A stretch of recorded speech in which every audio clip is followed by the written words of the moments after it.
Good day, everyone. Hope everyone is having a wonderful season, summer season. And if you are in Trinidad, I hope things are going okay in the August holidays now that school is out.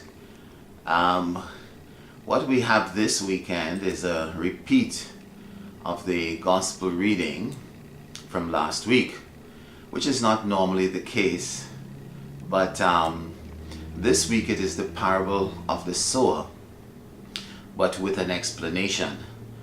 I said last week that it's not really about the soils, the condition of our hearts, but more about God's extravagant love.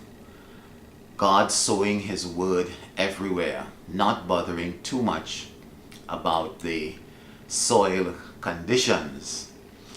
What He finds wherever the seed is sown and who we are.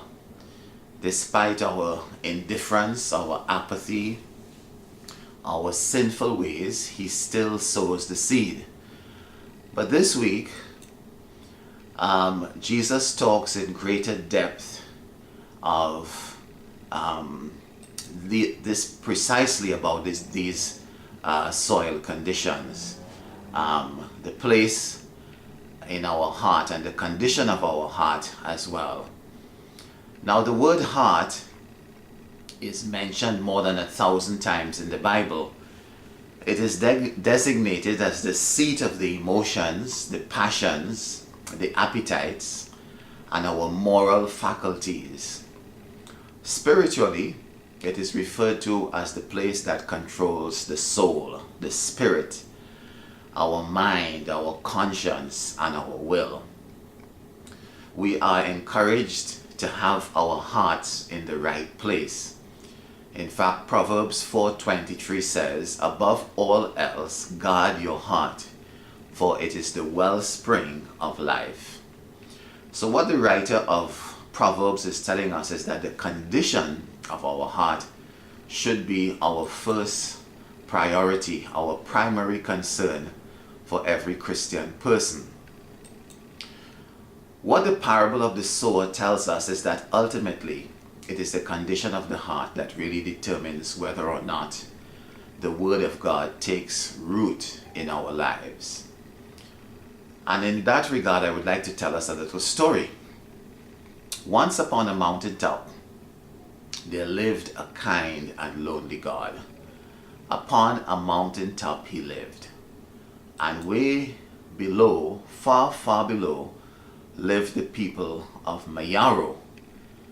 The people of Mayaro loved and laughed and cried and died, and did not know about this kind and lonely God who cared for them.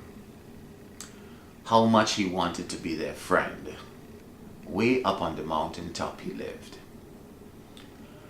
Then one day this kind and lonely God thought to himself, I know what I will do to let them know that I care, to let them know.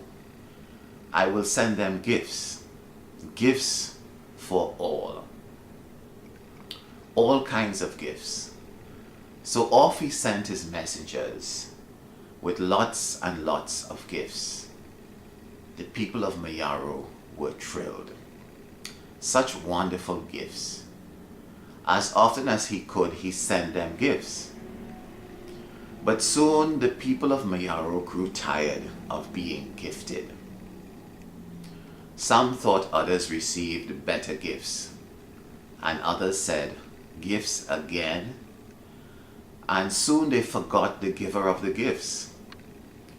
And so the people of Mayaro laughed and cried and lived and died, and did not know of the God who loved them dearly and only wanted to be their friend. And so he thought again, what can I do to let them know how much I care? I know. I will throw a banquet, a sumptuous feast. I will give them the best food and drinks for all. We will all have a great time, and they will come to know me. And so the kind God sent out invitations. Everyone was invited. Some people doubted. A banquet with God? No way. Others were not interested. They had other things to do. And some accepted. But as the day drew nearer, people laughed at them. And in the end, no one came. And so the kind and lonely God sat in his house on the mountaintop, alone. And the people of Mayaro laughed and cried and lived and died and did not know of the God who loved them so. The story points out a basic truth, that indifference is probably the greatest enemy of the heart. People have grown indifferent to spiritual things and to God himself. When our hearts are hard or indifferent, we look at things from a distorted perspective. We become selfish and lose the ability to sympathize or understand others. We become obsessed with ourselves, our own desires and passions. We become arrogant and uncaring. It's all about me, me, me. A heart of flesh open to God's word allows us to grow in sensitivity and kindness. We learn that we are not the center of the universe. We learn to give and share, to sacrifice, to become morally astute. We learn the value of patience and faithfulness. We become spiritually attuned. The parable of the sower ultimately invites us to examine our hearts today and to ask the question, where is your heart? Has it grown hard and coarse like the people in the story? Or is it a heart of flesh, spiritually attuned and and open to the needs of others? God bless you this weekend. Have a wonderful day.